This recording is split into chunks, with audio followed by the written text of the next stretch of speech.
ইতিবাচক যদি রূপক অর্থে উস্কানিদাতা আমরা বলি, পজিটিভ অর্থে, তাহলে তার অন্যতম উস্কানিদাতা ছিল জাফরুল্লাহ চৌধুরী।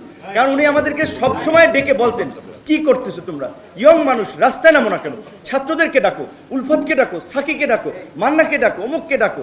সব সময় দেখা হলেই তারা দিতেন আন্দোলন সংগ্রামে।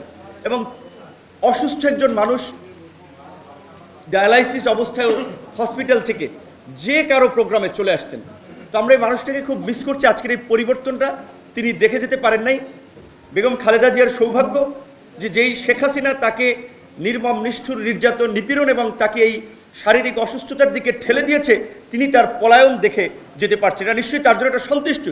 তার একটা বিখ্যাত কথা সম্ভবত ইঞ্জিনিয়ারিং ইনস্টিটিউটের প্রোগ্রামে বলেছিলেন, এই আওয়ামী লীগকে আমরা পচতে দিয়েছি, এমন পচা পচবে, এমন দুর্গন্ধ ছড়াবে যে আওয়ামী লীগ আর মানুষের কাছে গ্রহণযোগ্য থাকবে না। তো আজকে দেখেন তাই হয়েছে। যারা এইরকমের একজন, যে কোনো মানুষই এরকম একটা নেতৃত্ব পর্যায়ে থাকে, তাদের যে কিছু ভীষণ থাকে, দূরদৃষ্টি থাকে, সেটা বেগম খালেদা জিয়ার এই কথাটা প্রমাণিত। যে আজকে দেখেন সেই আওয়ামী লীগ শেখ মুজিবের কন্যা, এত তার দাম্ভিকতা, এত অহংকার যে তিনি টেলিভিশন দিয়েছেন, তিনি 18 কোটি মানুষকে খাওয়ান, তিনি দেশ ছাড়েন না, কত দাম্ভিকতা।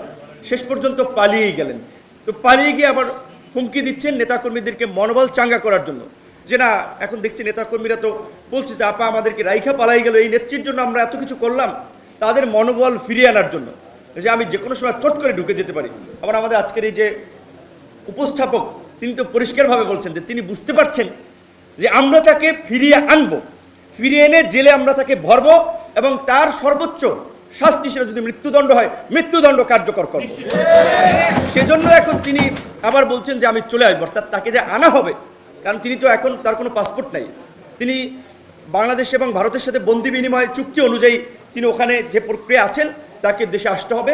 এবং এটা তো সব দলের দাবি। এখানে এবি পার্টির ফুয়াদ ভাই আছেন, এখানে আজকের প্রোগ্রামটা বিএনপির মুক্তিযোদ্ধা দলের সব মানুষই তো আমরা বারবার বলছি যে শেখ হাসিনা সহ এই আওয়ামী ফ্যাসিবাদের সাথে যারা জড়িত ছিল, তাদের বিচার করে ইতিহাসে দৃষ্টান্ত স্থাপন করতে হবে, যেন আর কেউ ফ্যাসিস্ট হওয়ার দুঃসাহস না দেখায়।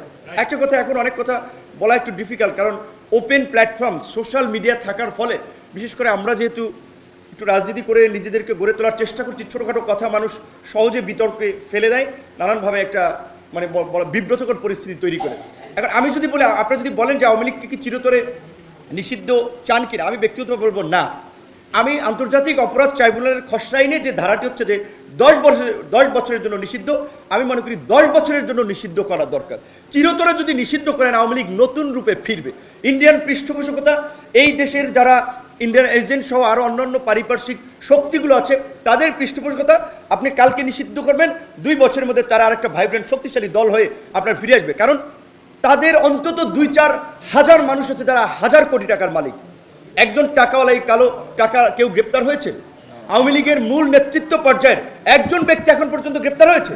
শেখ পরিবারের এত লোক, একজনও গ্রেপ্তার হয়নি। অথচ আমরা কোনো উপদেষ্টাদের সাথে মিটিং করেছিলাম 1 মাস আগে, তখন শুনেছিলাম ওবায়দুল কাদের এবং এই গণহত্যার অনবদা এই কিলিংয়ের মাস্টার মাইন্ড আসাদুজ্জামান খান কামাল তিনি গ্রেপ্তার হবেন, কিন্তু এখন পর্যন্ত কিন্তু তার অগ্রগতি আমরা দেখিনি।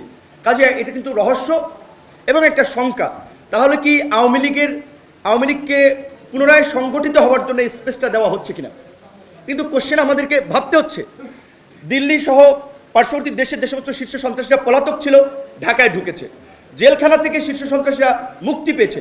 এখন তো আমাদের জন্য অনিরাপদ হয়ে যাচ্ছে এই শহর, যেটা দেখতেছি। কারণ আমরা যে সন্ত্রাসীদের বিরুদ্ধে কথা বলছি, আওয়ামী লীগকে বিচারের মুখোমুখি করার জন্য কথা বলছি, এখন তো যদি তাদেরকে গ্রেপ্তার না করা হয়, তাদের বিরুদ্ধে যদি শাস্তিমূলক পদক্ষেপ না নেওয়া হয়, তাহলে তো আমাদের লাইফ এখানে অনিশ্চিত হয়ে যাচ্ছে।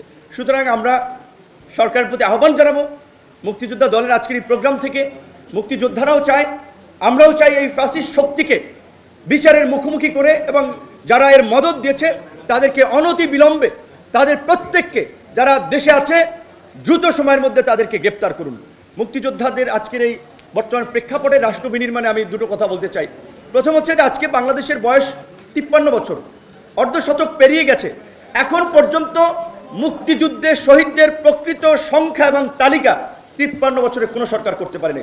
উলফত ভাইদেরকে আমরা অনুরোধ জানাবো, হাফিজ সাহেব আছেন, এটা যেহেতু একটি interim government, non political government, তাদের মাধ্যমে আপনারা সহযোগিতা করে মুক্তিযোদ্ধাদের একটা সঠিক এবং নির্ভুল তালিকা করেন।